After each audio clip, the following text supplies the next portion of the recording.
Hello and thanks for stopping by. This is Grim Fandango for Windows 95 or 98, released by LucasArts in 1998. I'm happy that I actually held on to my discs for so long. I've actually had this game for quite a long time, and I'm really happy to play it again. Grim Fandango is an adventure game, and it's from LucasArts, and this was actually their first game where they used three-dimensional backgrounds instead of pre-rendered backgrounds. So, we're talking an older PC game, and that, of course, brings the big question that has to be asked: did it simply run out of the box? And the answer is no. This was a 32-bit installer designed for 95 or 98, and it instantly clashed with a 64-bit version of Windows 10, so I had to work to get around this.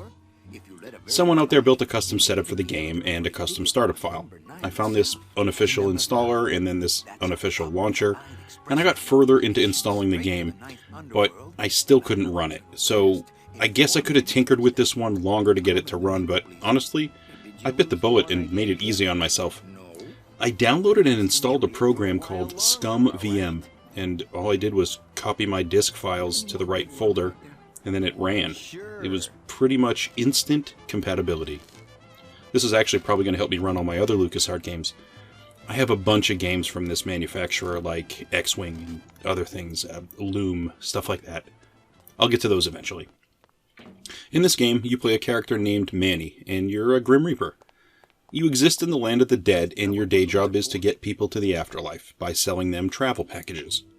So you're kind of like a travel agent, really. It's pretty clever. It's a humorous game, a little quirky, with some nice animations. The characters are clever, and it's a fun story. There are plenty of cutscenes, and of course, you have playable areas as well. The world is 3D, and the environment is basically a 1940s Art Deco kind of style. And this is a style that I'm particularly fond of, so this one really works for me. And it looks great. I mean, LucasArts in general was great at creating good-looking games. This one really stood out to me. I think it just looks great here, and I can only imagine that the modern remasters that have been coming out look even nicer. So, it's an adventure game, and you move Manny around the world, trying to solve various puzzles that help advance the story.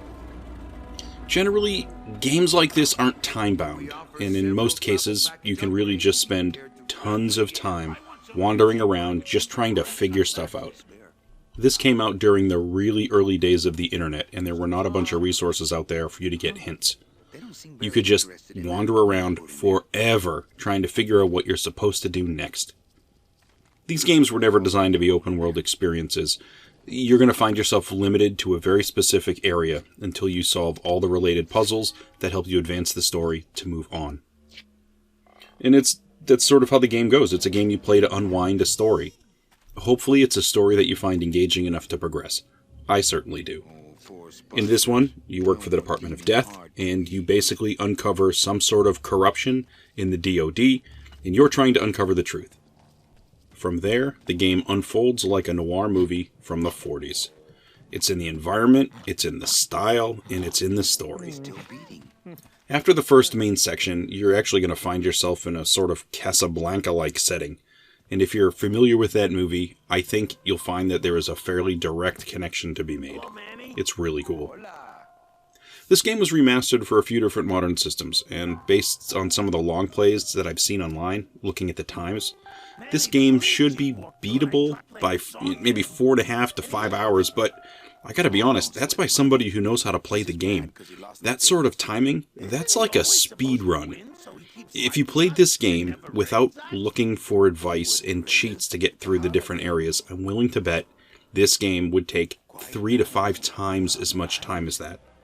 Mainly because you're going to be wandering absolutely everywhere, exploring the world, and trying to interact with everything in every possible way. There are plenty of characters in this one, and it's never obvious what it is that you need to do exactly to move the game forward. It's not that type of game. Things are not highlighted for you, and people don't necessarily give you hints. Which means you're going to be in an area, and you're just not going to know what it is you're supposed to do in the area. So you have to wander around, try to interact with everything. You're going to talk to every character you can, you're going to try to go through all of their dialogue trees, and you're going to try to figure out if there are items that you can gather that you might need later to solve puzzles. When we talk about puzzles, These puzzles aren't standard one-screen puzzles. They're basically things you need to do in a conversation or in a room maybe, just to get you to the next spot. You're trying to figure out whatever the series of events is needed for you to complete whatever the task is, just to make something else happen. This is standard PC adventure game stuff, really. It's just this one has a really clever style, and it's really fun to play. By no means is this an action-packed game. This is a story game. If you're looking for a fast experience, this is not that experience. This is a movie of sorts. This is we're gonna slowly move around and try to manipulate stuff. That's the type of game this is. If you like interesting characters and interesting settings and something different, this one might be the one for you.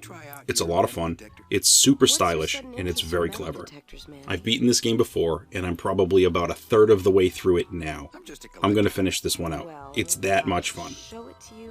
Well, that's all I have today for Grim Fandango for the PC. If this is your type of thing, please feel free to like and subscribe and all that stuff. And thank you for stopping by. Hope to catch you on another video. This place is dead, and I'm bored, Manny. Bored.